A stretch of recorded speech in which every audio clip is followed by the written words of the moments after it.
Mes chers compatriotes, nous approchons de la fin de l'année 2019 et je souhaite faire le point avec vous brièvement sur l'état d'avancement des élections municipales qui auront lieu les dimanches 15 et 22 mars 2020. J'ai deux choses très importantes à vous dire. La première, je lance ici un appel à votre générosité, appel à adhésion, appel à versement de votre cotisation annuelle, appel à dons pour nous aider à financer cette campagne municipale. Nous allons présenter des candidats dans une cinquantaine de villes de plus de 10 000 habitants. Nous allons aider au financement local, une partie du financement local de ces listes. Nous apportons également une aide immatérielle avec des équipes du service graphisme, du service pour la conception des documents, notamment ce qu'on appelle le R39, c'est-à-dire la propagande officielle, le bulletin de vote, les professions de foi, les affiches électorales, 2 par affiche, par panneau. Eh bien, tout ceci, nous allons participer à ce financement et nous allons renforcer les équipes par des contrats à durée déterminée pour la durée des élections au siège. Donc tout ceci, eh bien, ça a un coût. Nous avons estimé ce coût à 400 000 €.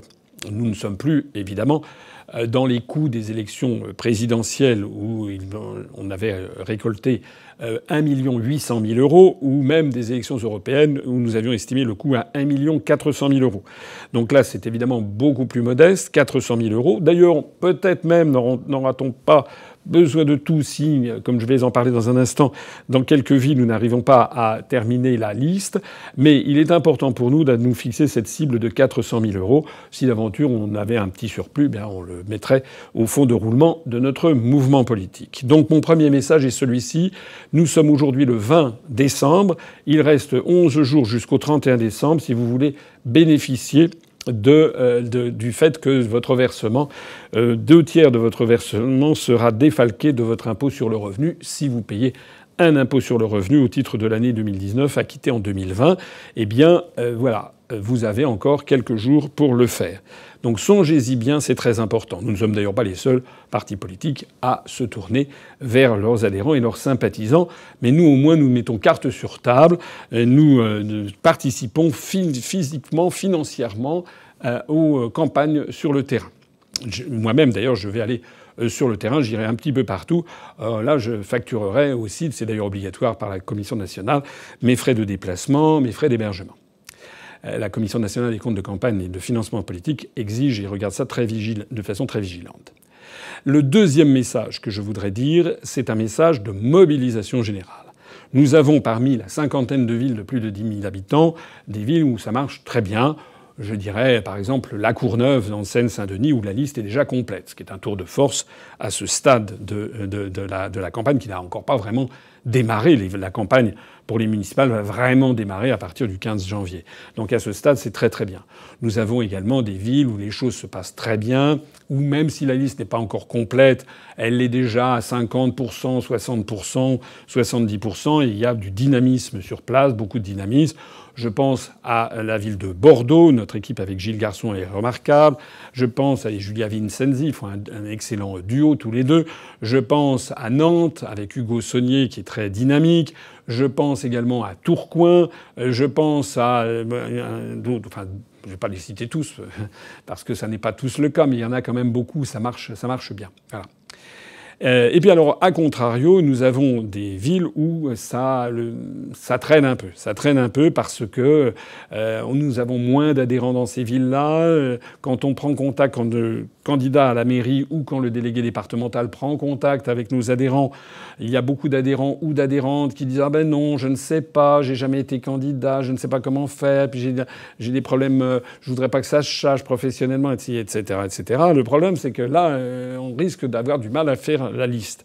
Et c'est là où je lance un grand appel. On n'est pas là non plus les seuls. Il y a beaucoup de partis politiques qui ont des grandes difficultés à faire leur liste, d'autant plus qu'il y a ce système obligatoire de moitié homme et moitié femme, la liste 50-50. Or, il se trouve que souvent, les femmes sont plus réticentes à être candidates que les hommes. Donc il y a des partis politiques qui ont des réelles difficultés à présenter des listes. À commencer d'ailleurs par le mouvement En Marche du président de la République, qui a tellement de difficultés à constituer des listes qu'il a fait des appels sur Internet pour que les gens veuillent bien venir sur les listes de En Marche. Et comme les listes de En Marche font fuir, le simple intitulé En Marche fait fuir plus de 80% de la population et suscite des critiques et multiples de la part des électeurs, un certain nombre de ces listes se cachent derrière un paravent en mettant un autre nom que En Marche. Vous voyez où ils en sont. Nous, ça n'est pas le cas. Ce sont des listes UPR avec des adhérents de l'UPR, mais aussi des gens qui ne sont pas forcément adhérents. Ce sont des listes citoyennes. Dans quelques cas, d'ailleurs, nous avons fait une alliance avec une liste citoyenne. Mais les têtes de liste sont presque quasiment tous des têtes de liste UPR. Et les personnes qui participent à la liste, bien entendu, même si elles ne sont pas adhérentes, elles doivent être d'accord avec nos analyses au niveau national et nos analyses au niveau local.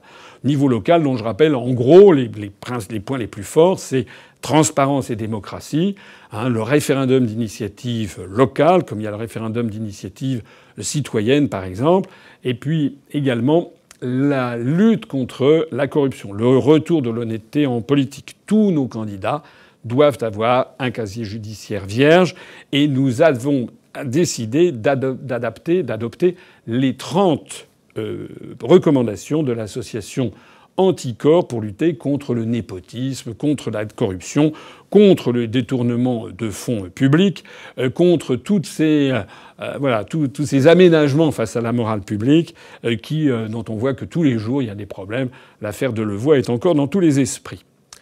Alors, de ce point de vue-là, eh bien, je lance un appel ici à toutes celles et à tous ceux qui me regardaient. Si vous êtes dans une des villes où l'UPR présente un candidat, et ça vous suffit de vous en enquérir auprès de votre délégué départemental ou d'aller regarder aussi sur le site de l'UPR les villes où nous sommes. Si vous êtes dans une de ces villes, eh bien, vous dites, ben voilà, je suis candidat pour être sur la liste de l'UPR à la mairie de Nice, à la mairie de Toulon, dans l'un des arrondissements de Marseille, de Lyon, à la mairie de Strasbourg, etc., à la mairie de Colombes, de Gentilly. Voilà, toutes ces... Mais il faut absolument vous mobiliser. Voilà ce que j'avais à vous dire. Je résume. Appel à dons et cotisations et votre générosité. Il nous faut 400 000 euros. Nous allons installer un compteur pour cela. Et deuxièmement, appel à la mobilisation politique, parce qu'on ne peut pas dire que la situation est épouvantable, dire qu'il faut vraiment se mobiliser, et puis au moment même où il y a des élections, eh bien dire ben non, malheureusement, je ne peux pas. Alors, évidemment qu'il y a des gens qui ne peuvent pas.